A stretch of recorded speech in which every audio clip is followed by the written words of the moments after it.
एक छोटी सी बगिया में मनोहारी फूल और कलियां खिली हुई थी। तभी वहां एक भंवरा मंडराता हुआ आया, बैठ गया एक फूल की गोद में और मधुर रस पान करने लगा। रस पीते पीते रहा नहीं गया और बोल उठा, वाह कितना मधुर रस है, ऐसा सरस फूल तो मैंने कभी नहीं पाया। महिमा सुनकर मधुमक्खियों का झुंड भी वहां उड़ा चला आया। रस पीकर वह सभी भी बोल उठी, सच में आनंद आ गया। ठीक कहते हो भव्य भैया, इतने रसीले फूल हमने भी आज तक नहीं चखे। तभी वहां एक चित्रकार आया, अपनी तूलिका को घुमाते हुए बोला, और इस रसवस के बारे में तो मुझे कुछ नहीं पता, पर हाँ इनका रंग रूप और सौंदर्य अत्यंत लुभावना है। जी चाहता है अपने कैनवस पर इसका चित्र उतार लूं। इतने में कविराज भी पधारे और फूलों को देखते ही उनके कंठ से कविता बहने लगी। इन सब कदरदानों से प्रशंसा की बौछारों को पाकर फूल खुश होने की बजाय उदास हो गए। बोले, अरे क्या तुम नहीं जानते कि हमारा संपूर्ण अस्तित्व किसकी मेहरबानी का परिणाम है? यहाँ के मालिक की। हमारे भीतर भरा मधुर रस उसकी कृपा है। हमारी एक एक पंखुड़ी उसकी कर्जदार है। अगर वो धरती पर बीज बोकर हमें जन्म ना देता, हमें भरपूर खाद पानी प्रदान नहीं करता, हमारी सुरक्षा नहीं करता, हमारे साथ उलझी झाड़ झंकार की काट छाट नहीं करता, तो जानते हो तुम इस स्थान पर क्या उगा मिलता? एक सुंदर बगिया नहीं, कटीली झाड़ियों का झुरमुट। इसलिए प्रशंसा करनी है तो हमारे जन्मदाता, हमारे पालनहार मालिक की करो। फूलों जैसे भाव सदा शिष्यों के भी रहे हैं। उनके पूर्ण पुष्पित एवं पल्लवित व्यक्तित्व का सानिध्य पाकर समाज उनकी प्रशंसा करता है, लेकिन एक शिष्य जानता है कि इस प्रशंसा का अधिकारी मैं नहीं, बल्कि मेरे परम गुरुदेव हैं। कहते हैं जब विवेकानंद जी के विद्युत भरे शब्दों से दुनिया की आंखें चौंधा गई और प्रशंसा के गुलदस्ते उनके हाथों में रखे जाने लगे, तब इन खिले फूलों को देखकर स्वामी जी के मन में टीस उठने लगी कि मैं इनका अधिकारी नहीं। मेरे मुख से निकला एक एक शब्द मेरे गुरुदेव की कृपा है।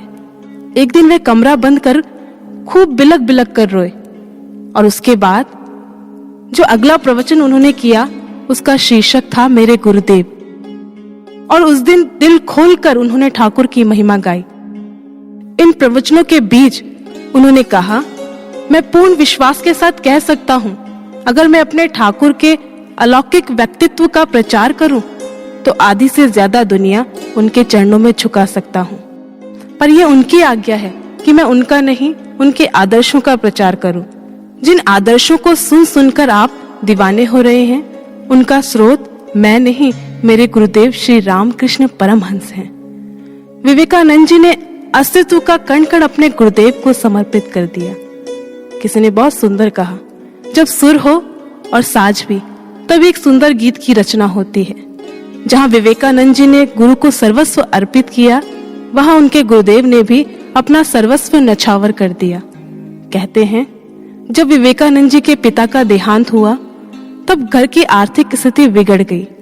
ऐसी स्थिति को देख रामकृष्ण परमहंस जी ने अपने एक शिष्य को बुलाया और आग्रह किया, अन्नदा, क्या तुम नरेंद्र के घर पर अन्न की व्यवस्था कर दोगे?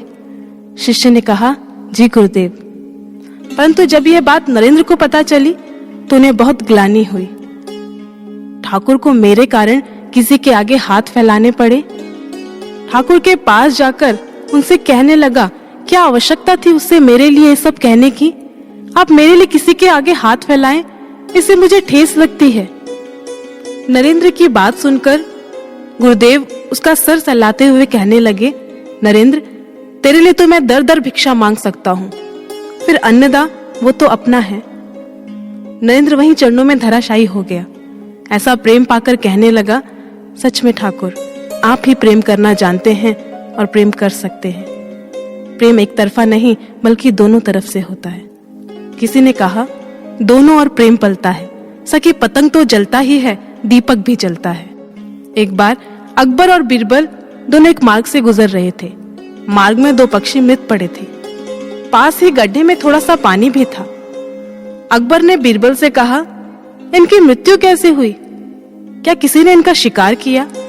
परंतु ऐसा होता तो इनके शरीर पर तो कोई घाव नहीं दिखाई दे रहा कि किसी बाण से इनकी मृत्यु हुई हो। इनके पास जल भी है, तो इसका अर्थ है कि ये प्यास से भी नहीं मरे। फिर इनकी मृत्यु कैसे हुई? बीरबल ने जवाब दिया, जल थोड़ा पर नेह घना, प्रेम के लागे बाण, तूपी तूपी कहत ही निकस गए हैं प्राण। बीरबल ने कहा, इन्हें प्रेम का बाण लगा है। इनके पास जल इतना था कि एक ही तृप्त हो पाता, लेकिन प्रेम इतना था कि यह एक दूसरे को तृप्त होता देखना चाहते थे, और तू पी करते हुए इन्होंने अपने प्राणों को त्याग दिया। ऐसा ही सच्चा प्रेम होता है एक सच्चे शिष्य और उसके गुरुदेव के मध्य, कि वह एक दूसरे पर अपना सर्वस्व न्यौछावर करने को आतुर रहते हैं। आज हम स्वयं से प्रश्न करें, क्या ऐसा प्रेम हमारे भीतर पनप पाया? क्या हम अपना सर्वस्व गुरु के चरणों में सौंप पाए? निसंदेह आज हम परम सौभाग्यशाली हैं कि ऐसे गुरुदेव की प्राप्ति हमें हुई जो करुणा के सागर है। और ऐसा ना हो कि जब इतिहास उनके गुण गाए तो कहीं उसमें हमारा नाम ना हो। इसलिए ऐसा प्रयास करें कि इतिहास में उनके साथ हमारा भी नाम आए। कहते हैं जब रामकृष्ण परमहंस जी का नाम आता है तो उनके साथ विवेकानंद जी का नाम जुड़ता है। जहाँ युक्तेश्वर गिरी जी का नाम लिया जाता है तो वहां मात्र योगानंद जी का नाम आता है। जहाँ बात आती है निजामुद्दीन औलिया जी की तो उनके साथ नाम जुड़ता है मात्र अमीर खुसरो का। लेकिन इस बार हम शिष्य को इतिहास बदलना है। जब आशुतोष महाराज जी का इतिहास लिखा जाए तो इतिहास ये ना कहे कि आशुतोष रूपी वृक्ष पर एक शिष्य रूपी फल लगा, बल्कि इतिहास यह कहे कि आशुतोष रूपी वृक्ष पर शिष्य रूपी इतने फल लगे कि वृक्ष के पत्ते शाखाएं तो कहीं दिखाई ही नहीं दिए। इसलिए आइए सच्चे शिष्य बनने का ईमानदारी से प्रयास करें। तो बोलिए श्री सद्गुरुदेव महाराज जी की जय, सच्चे दरबार की जय।